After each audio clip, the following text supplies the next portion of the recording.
यह हम लोग का पार्ट 1 वीडियो है। इस वीडियो में हम लोग कंप्यूटर फंडामेंटल, जेनरेशन, हिस्ट्री के बारे में जानेंगे। तो चलिए वीडियो को लास्ट तक देखें। वीडियो स्टार्ट करते हैं। सबसे पहले पढ़ेंगे हम लोग व्हाट इज़ कंप्यूटर। कंप्यूटर क्या है? तो कंप्यूटर एक इलेक्ट्रॉनिक डिवाइस है जो कि डेटा इनपुट के रूप में लेता है और उसे प्रोसेस करता है और रिजल्ट को आउटपुट के रूप में प्रोवाइड करता है। कंप्यूटर शब्द लैटिन भाषा के कंप्यूट शब्द से बना है जिसका अर्थ है गणना करना। कंप्यूटर को हिंदी में संगणक भी कहा जाता है। सिंपल भाषा में आप समझिए, कंप्यूटर एक विद्युतीय उपकरण है जो कि डेटा को इनपुट के रूप में इंसर्ट करता है और प्रोसेस करने के बाद हमें आउटपुट रिजल्ट देता है। ठीक है, अब हम बात करते हैं कि कंप्यूटर फुल फॉर्म क्या है। चलिए, तो कंप्यूटर का फुल फॉर्म है 8 कैरेक्टर में, जैसे C for common, O for operating, M for machine, P for particularly, U for used, T for technological, E for engineering, R for research. ये है कंप्यूटर का फुल फॉर्म। क्या है? Common, operating, machine, particularly, used for, technological, engineering और research. ठीक है, next बात करते हैं कि कंप्यूटर को बनाया किसने। चार्ल्स बेबेज ने किया था। उन्होंने 1822 में पहला मैकेनिकल कंप्यूटर बनाया। चार्ल्स बेबेज को आधुनिक कंप्यूटर का फादर भी कहा जाता है। अब हम बात करते हैं नेक्स्ट जेनरेशन के बारे में। तो सबसे पहला है फर्स्ट जेनरेशन आपका फर्स्ट जनरेशन 1946 से 1959 के बीच चला। इस जनरेशन में वैक्यूम ट्यूब का प्रयोग किया गया। इसका रीज़न यह था कि यह बहुत भारी थे और उनका साइज़ एक कमरे के बराबर था। अब देखिए, फर्स्ट जनरेशन जब स्टार्ट हुआ तो इसमें वैक्यूम ट्यूब लगाया गया था। बहुत भारी हुआ करते थे और इनका साइज़ भी बहुत बड़ा था। और ये जो सिस्टम थे वैक्यूम ट्यूब वाले सिस्टम, वो बहुत स्लो काम करते थे। इसमें बिजली की बहुत सारी खपत होती थी और ये कंप्यूटर की मशीनी भाषा को समझते थे। फर्स्ट जनरेशन में आपका जो कंप्यूटर था ENIAC, EDVAC, UNIVAC, IBM 701, IBM 650, ये फर्स्ट जनरेशन के कंप्यूटर थे। अब आते हैं सेकेंड जनरेशन में। सेकेंड जनरेशन आपका था 1959 से 1965 के बीच।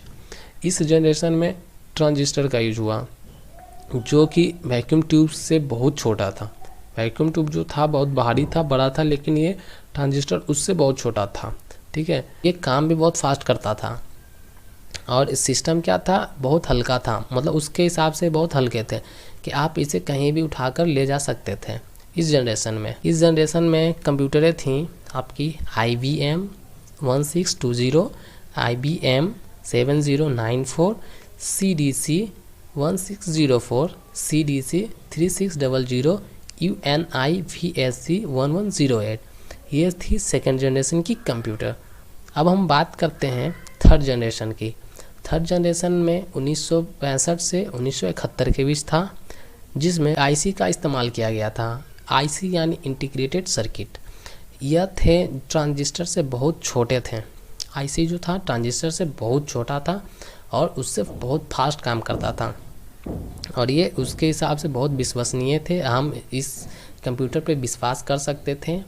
ये आकार में बहुत छोटे थे, ये कम गर्मी करते थे और काम फास्ट करते थे। ये महंगे थे, बिजली कम उपयोग होता था, इसमें हाई लेवल लैंग्वेज को सपोर्ट करते थे इस जनरेशन में। अब हम चलते हैं नेक्स्ट फोर्थ जनरेशन में। फोर्थ जनरेशन आपका 1971 से 1980 के बीच। इसमें VLSI जनरेशन, इस जनरेशन में VLSI टेक्नोलॉजी का यूज किया गया। VLSI क्या है? वो वेरी लार्ज स्केल इंटीग्रेशन है। टेक्नोलॉजी के लाने से, इस टेक्नोलॉजी जब आया, VLSI आया, तो इसमें हमें पर्सनल कंप्यूटर का उपयोग करने को मिला जो PC है। और इनका आकार बहुत छोटा था कि आप कहीं भी ले जा सकते हैं। इस जनरेशन में जैसे लैपटॉप है, PC पर्सनल कंप्यूटर है, इस जनरेशन में इंटरनेट की भी शुरुआत हुई और यह कंप्यूटर इतना बनने लगा, इस जनरेशन में इतना बनने लगा कि सबको आसानी से कंप्यूटर प्रोवाइड हो गया था। ठीक है, यह फ़ायदा था फोर्थ जनरेशन में। मतलब हर इंसान के पास कंप्यूटर, हर कंपनी के पास कंप्यूटर पहुंच गया था, सब लोग आसानी से इसका उपयोग कर सकते थे इस जनरेशन में। फोर्थ जनरेशन में। अब हम बात करते हैं इसमें जो कंप्यूटर थे वो DEC-10 star 1000 PDP-11 CRAY-1 super computer CRAY-XMP super computer थे। अब फिफ्थ जनरेशन के बारे में बात करते हैं। फिफ्थ जनरेशन 1980 से अभी तक जो चल रहा है वो अभी तक चल रहा है फिफ्थ जनरेशन में। इस जनरेशन में आपको ULSI टेक्नोलॉजी का इस्तेमाल किया गया है। ULSI है क्या?